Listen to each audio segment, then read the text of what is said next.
paroda tikrai pritraukia tuos žmonės, kurie nori savo buitį papuošti, savo namus papuošti. Ir mes tikrai nemažai investuojame į tuos dalykus. Lietuviai norim tvarkingai gyventi ir ta paroda yra ta erdvė, kurioje vienoje vietoje gali atrasti tai, kas yra mums svarbu, atrasti tą, ką mums savo buitį mes norim pasitvarkyti. Manau, kad Kaunas lygiai taip pat artėja prie tos ribos, kada pagrindiniai būsto pirkėjai bus jauni žmonės, o jiem reikia šiuolaikiškų namų, reikia išmanaus namo, išmanaus būsto ir aš galvoju, būtent šitoj parodoj dalis iš jų pasisems informacijos. Ir įsirenginėjom būstą ir ieškom visko, plytelių, grindų, ten dalykų, vonios, visko.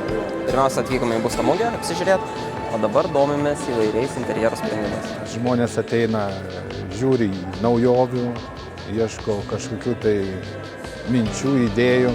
tą tikrai galima rasti parodoje, nes čia kiekvienas dalyvis bando ir stengiasi pristatyti tai, ką jis turi geriausia, tą, ką jis turi naujausia. Interjerus projektuoju, tai ieškau kažkokių tai naujų medžiagų. Vystosi, viskas auga, naujovės, tu turi žinoti, turi neatsilikti. Tai mano vienintelis būdas, taip va žmonės pritraukus. Tas ryšys, kurį mes užmesgame parodos metu, glaudžiai plėtojamas visų metų, statant jo namą arba renovuojant jo namą eigoje. Vienas dalykas, parodom ir save, kad reiškia, sėkmingai gyvuojam, plečiame, saugome, visais metais dalyvaujam, įmonė labai, sako, sėkmingai vystosi.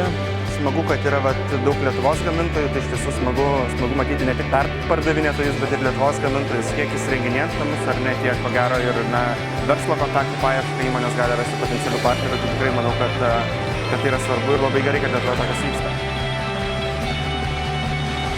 Mūsų prekinis ženklas pakankamai yra žinomas, eina tiesiog paklausti, kokias nuolaidas turit, susižinoti, kokias naujienas yra ir paklausti sąlygų, išbandyti, kas nėra išbandyti. Labai daug visko, nežinau, kada ateisim, jeigu ateisim, gal kažką ir rasim, veidami. Nereikia važiuoti po visą miestą, ieškoti vienos atskirai parduotuvės ir atskiras segmentas. Šiuo metu gali ateiti ir viskas ras vienoje vietoje.